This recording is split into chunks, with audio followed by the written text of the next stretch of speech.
అందరికీ hi, welcome back to our channel. ఈరోజు మనం చెప్పుకోబోయే స్టోరీ చాలా థ్రిల్లింగ్గా ఉండబోతోంది. సో ఎక్కడా స్కిప్ చేయకుండా చివరి వరకు ఈ వీడియోని చూసి మన ఛానల్ని సబ్స్క్రైబ్ చేసుకొని బెల్ని ఆల్లో పెట్టుకోండి.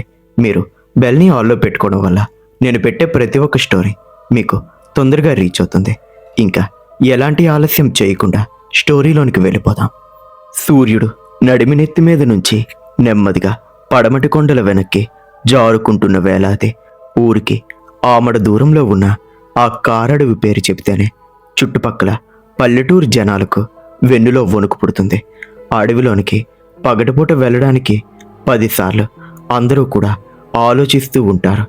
అయితే అది అలా ఉంటే అజయ్, కుమార్, వేణు అనే ముగ్గురు కుర్రాళ్ళు లోపల ఉన్న జలపాతం చూడాలని ఉత్సాహంతో ఎవరి మాట వినకుండా ఉదయాన్నే కాలినడకన అడవిలోనికి బయలుదేరారు. ఒరే అజయ్, నాకెందుకో ఈ దారి మునుపటిలాగా అనిపించడం లేదురా. పొద్దున వచ్చిన దారి ఇది కాదేమో అని నా అనుమానం అని చెమటలు తుడుచుకుంటూ అన్నాడు వేణు. అతని గుండె దడదడలాడుతూ ఉంది. నువ్వు పిరుకోడు వేణు, అన్నీ అవే చెట్లు, అవే దారి.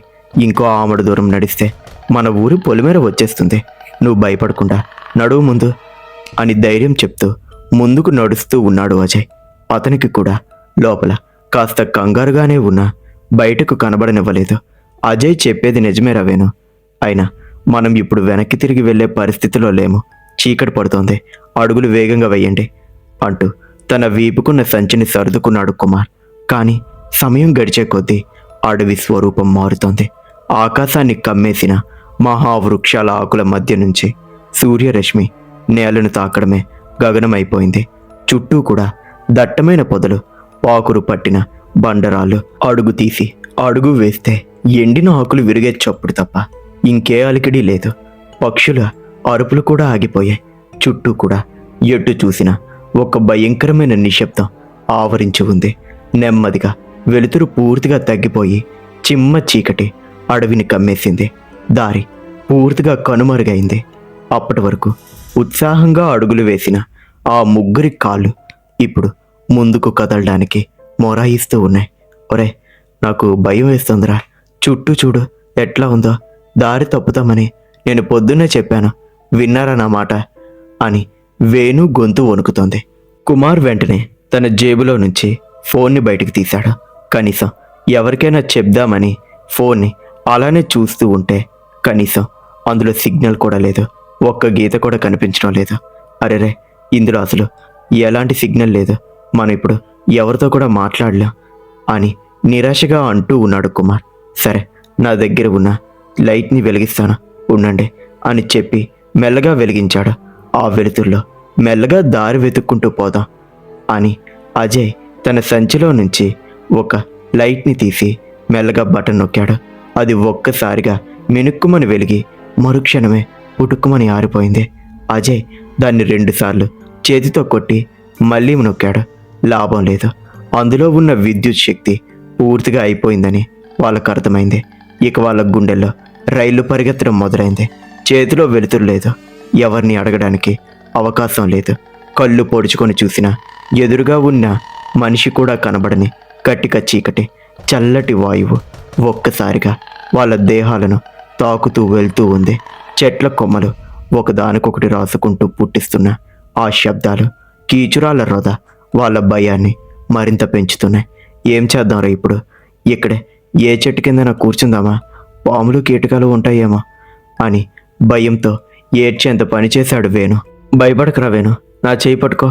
ముగ్గురం కూడా ఒకరి చేతులు ఒకరు పట్టుకొని మెల్లగా అడుగులు వేద్దాం. ఏదో ఒక దారి దొరకకపోదు అంటూ అజయ్ మిగతా 2 చేతులు పట్టుకున్నాడు. అలా ఆ చిమ్మ చీకటిలో ప్రాణాలు అరచేతిలో పెట్టుకొని తడబడుతున్న అడుగులతో ముందుకు సాగుతూ ఉన్నారు. నేల మీద ఉన్న ఆ ఆకుల కంపు, ఎండిన చెక్కల వాసన వాళ్ళ ముక్కు పుటాలను తాకుతోంది. ప్రతి అడుగుకి గుండె చప్పుడు వాళ్ళకే స్పష్టంగా వినపడుతోంది. అలా ఎంతసేపు నడిచారో వాళ్ళకే తెలియదు. కాళ్ళు నొప్పులు పుడుతున్నాయి. గొంతు ఎండిపోతోంది. సరిగ్గా అప్పుడే దూరంగా చెట్ల సందులో నుంచి ఒక పసుపు పచ్చని వెలుగు మినుగు మినుగుమంటూ కనిపించింది వాళ్ళకు. ముగ్గురు కూడా అడుగులు వాపేశారు. ఒరే, అటు చూడండి, ఎవరో వస్తున్నట్టున్నారు, చేతిలో దీపం ఉంది అని ఉత్సాహంగా అన్నాడు కుమార్. అవును, ఒక మనిషి ఆకారం, చేతిలో ఒక పాత లాంతరు పట్టుకొని వాళ్ళ వైపే నడిచి వస్తోంది. ఆ వెలుగు నెమ్మదిగా దగ్గరవుతున్న కొద్దీ వాళ్ళల్లో ప్రాణాలు లేచి వచ్చాయి. చీకటిలో ఆ ఆకారం స్పష్టంగా కనిపించసాగింది. ఆ మనిషి వయసు పైబడిన ఒక ముసలాయన, ఒంటి మీద పాతబడిపోయిన ముతక పంచె, పైన ఒక కండువా కప్పుకొని ఉన్నాడు. ముఖం నిండా ముడతలు, కళ్ళు మాత్రం లాంతరు వెలుగులో ఎర్రగా వింతగా మెరుస్తున్నాయి. చేతిలో ఉన్న కర్రను నేలకు వానిస్తూ వాళ్ళ ముందుకు వచ్చి ఆగాడు అతను. ఆయన్ని చూడగానే ముగ్గురికి ఒక్క క్షణం భయం వేసిన ఈ కారడవిలో ఓ మనిషి కనిపించాడు కదా అన్న ధైర్యం నెక్కింది. తాత, మేము దారి తప్పిపోయాం, మా ఊరికి వెళ్ళాలి, కాస్త దారి చూపిస్తావా అని దీనంగా అడిగాడు అజయ్. ఆ ముసలాయన వాళ్ళ ముగ్గురి వంక తల పైకెత్తి చూశాడు. ఆయన చూపులో ఏదో తెలియని భయానకత్వం దాగి ఉంది. ఆయన పెదాలు కదిలాయి, గొంతు చాలా బొంగురుగా ఉంది. ఎలా అంటే ఏదో ఎండిపోయిన చెక్క రంపంతో కోస్తున్నట్టుగా ఉంది. ఈ రాత్రివేళ ఈ అడవిలో దారి వెతుక్కుంటూ ఇంకా ముందుకు పోతే మీ ప్రాణాలు దక్కవు బాబు. చీకటి పడ్డాక ఈ నేల మీద మనుషులు తిరగకూడదు అని మెల్లగా అన్నాడు. ఆ మాటలు వినగానే వేణుకి చెమటలు పట్టాయి. మరి ఏం చేయమంటావు తాత, మమ్మల్ని ఎలాగైనా కాపాడు అని బ్రతిమలాడుతూ ఉన్నాడు కుమార్. నా గూడు ఇక్కడికి దగ్గరలోనే ఉంటుంది, రాత్రికి నా ఇంటికి రండి, అక్కడే తలదాచుకోండి, తెల్లారాక ఎండ పొడిచినాక మీ దారిని మీరు పోదురుగానే నా వెంట నడవండి అని చెప్పి వాళ్ళ జవాబు కోసం కూడా ఎదురు చూడకుండా వెనక్కి తిరిగి లాంతరు పట్టుకొని నడవడం మొదలుపెట్టాడు ఆ ముసలాయన. ముగ్గురు స్నేహితులు ఒకరి ముఖాలు ఒకరు చూసుకున్నారు. వేరే దారి లేదు. ఆ అడవిలో క్రూర మృగాల పాలు అయ్యేదానికంటే ఆ ముసలాయన వెంట వెళ్ళడమే సురక్షితం అనుకున్నారు. ఆయన అడుగు జాడల్లో నడవడం మొదలుపెట్టారు. ఆయన ఒక్క మాట కూడా మాట్లాడకుండా ముందుకు నడుస్తున్నాడు. చుట్టూ ఉన్న వాతావరణం మరింత భయంకరంగా మారుతోంది. ఆ లాంతరు వెలుగులో చెట్ల నీడలు రాక్షసుల్లా కనిపిస్తున్నాయి. కొంత దూరం నడిచాక చెట్లన్నీ పక్కకు తొలగిపోయి ఒక చిన్న మైదానం లాంటి ప్రదేశం వచ్చింది. ఆ మధ్యలో ఒక పాత పెంకుటిల్లు ఉంది. దాన్ని చూడగానే అది ఎన్నో ఏళ్లుగా ఎవరూ వాడకుండా వదిలేసినట్లు అనిపిస్తూ ఉంది. గోడల మీద పెచ్చులు ఊడిపోయి ఉన్నాయి. ఇంటి చుట్టూ పిచ్చి మొక్కలు పెరిగిపోయి ఉన్నాయి. ముందు ఉన్న పెద్ద చెక్క తలుపు సగం తెరుచుకొని ఉంది. ఆ ఇల్లు చూస్తేనే అజయ్, కుమార్, వేణులకు ఎందుకో మనసులో కీడు శంకించింది. అడుగులు ముందుకు పడడం లేదు. లోపలికి రండి, భయపడకండి అని అంటూ ఆ ముసలాయన లాంతరు పైకెత్తి పట్టుకొని లోపలికి అడుగుపెట్టాడు. గత్యంతరం లేక ఒకరు వెనుక ఒకరు ఆ ఇంట్లోనికి అడుగుపెట్టారు ఆ ముగ్గురు స్నేహితులు. వాళ్ళు లోపలికి వెళ్ళగానే ఎవరూ ముట్టుకోకుండానే వెనుక ఉన్న ఆ పెద్ద చెక్క తలుపు కీచుమనే భయంకరమైన శబ్దంతో వాటంతటదే డామని గట్టిగా మూసుకుపోయింది. పెద్ద శబ్దంతో తలుపు మూసుకున్న తర్వాత ఆ పాత ఇంట్లో కదలికలు లేని భయానకమైన వాతావరణం. చేతిలో లాంతరుతో ఆ ముసలాయన లోనికి నడుస్తూ ఒక చీకటి గదిని చూపిస్తూ, ఈ రాత్రికి ఇక్కడే పడుకోండి, తెల్లారాక మీ దారిని మీరు పోదురుగాని అని గొనిగినట్లు చెప్పి అక్కడి నుండి వెనక్కి తిరిగి చీకట్లోనికి మాయమైపోయాడు. ఆయన్ని ఆపడానికి ముగ్గురికి నోట మాట రాలేదు. అజయ్, కుమార్, వేణు ఒకరి ముఖాలు ఒకరు మళ్ళీ చూసుకున్నారు. ఆ గదిలో నేలంతా చల్లగా ఏదో పాకురు పట్టినట్లుగా ఉంది. కుళ్ళిన ఆకులు, తడిసిన చెక్కలు కలిసిన ఒక రకమైన దుర్గంధం ముక్కు పుటాలను బద్దలు కొడుతోంది. వాళ్ళ దగ్గర వెలుతురు లేదు. ఎవరికైనా కబురు పెడదామంటే ఫోన్లో సిగ్నల్స్ లేవు.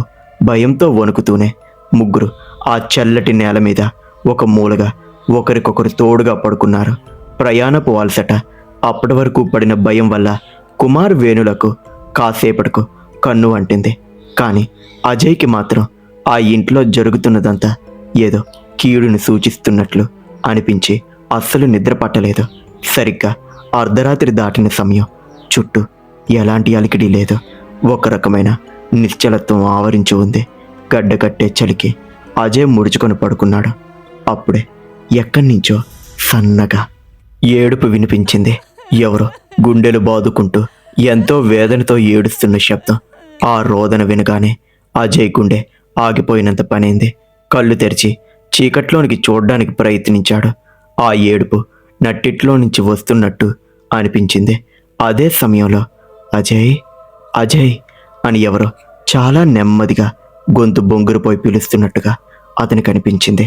ఆ పిలుపులో ఏదో తెలియని ఆకర్షణ, భయంకరమైన సమ్మోహనం ఉన్నాయి. తన ప్రమేయం లేకుండానే అజయ్ మెల్లగా లేచి కూర్చున్నాడు. పక్కన ఉన్న స్నేహితులను లేపుదాం అనుకున్నాడు, కానీ అతని చేతులు కదల్లేదు. మంత్రం వేసిన వాడిలా మెల్లగా లేచి ఆ ఏడుపు వినిపిస్తున్న నట్టింటి వైపు అడుగులు వేశాడు. అక్కడ నట్టింట్లో పైన ఉన్నటువంటి చిన్న రంధ్రం గుండా పడుతున్న వెన్నెల వెలుతుల్లో ఒక ఆకారం కనిపించింది. మురికి పట్టిపోయిన చిరిగిన బట్టలు, ముఖం మీద పడిపోయిన జుట్టుతో ఒక మనిషి నేల మీద కూర్చొని ఉంది.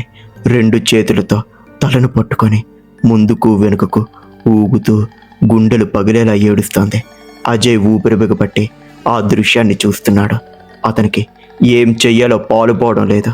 అతని అడుగుల చప్పుడు విని ఆ ఆకారం అప్పుడే అకస్మాత్తుగా ఏడవడం ఆపేసింది. ఊగడం ఆపి నెమ్మదిగా తల పైకెత్తి మెల్లగా అజయ్ వైపు తిరిగింది. ఆ ముఖం చూసి అజయ్ గుండె ఆగిపోయింది. కళ్ళు ఉండాల్సిన చోట భయంకరమైన చీకటి మాత్రమే ఉంది.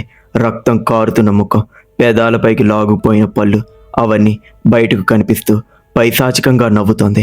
క్షణాల వ్యవధిలో ఆ భయంకరమైన దయ్యం భయంకరమైన అరుపుతో ఒక్క ఉదుటున గాలిలో తేలుతూ అజయ్ మీదకు దూసుకొచ్చింది. అంతే, అమ్మా అని అరుస్తూ ప్రాణభయంతో గట్టిగా ఉలిక్కిపడి కళ్ళు తెరిచాడు అజయ్. రొప్పుతూ చెమటలు కక్కుతూ చుట్టూ చూశాడు. తను ఇంకా ఆ గదిలోనే నేల మీదే ఉన్నాడు. ఇదంతా కల అని ఊపిరి పీల్చుకోబోయాడు. కానీ గదిలో దృశ్యం అది చూసి అతని ప్రాణాలు గాల్లో కలిసిపోయాయి. తన పక్కన పడుకోవలసిన కుమార్, వేణు ఇద్దరూ తన దగ్గర లేరు. ఆ చీకటి గదిలో ఒకరు ఒక మూల, మరొకరు ఇంకో మూల గోడలకు హత్తుకొని వణుకుతూ కూర్చొని ఉన్నారు. వాళ్ళ కళ్ళల్లో చెప్పలేనంత భయం. ఎవరినో చూసి ప్రాణాలు గుప్పెట్లో పెట్టుకున్నట్లుగా వణికిపోతున్నారు. అజయ్ వైపు చూసి కూడా వాళ్ళు అస్సలు పలకడం లేదు. వాళ్ళ చూపులు గదిలో ఇంకేదో భయంకరమైన దాని మీద నిలిచిపోయినట్లుగా ఉన్నాయి. ఒరే, ఇక్కడ ఏదో ఘోరం జరుగుతోందిరా, ఈ ఇల్లు మంచిది కాదు, మనం వెంటనే ఇక్కడ నుండి వెళ్ళిపోవాలి అంటూ అజయ్ ధైర్యం తెచ్చుకొని వెళ్ళి వాళ్ళిద్దరి చేతులు పట్టుకొని బలవంతంగా పైకి లాగాడు. వాళ్ళిద్దరూ అచేతనంగా బొమ్మల్లాగా అజయ్ వెంట నడుస్తున్నారు. ఎలాగైనా ఆ ఇంటి తలుపు తీసుకొని అడవిలోనికి పారిపోవాలని అజయ్ వాళ్ళను నట్టింట్లోనికి లాక్కొని వచ్చాడు.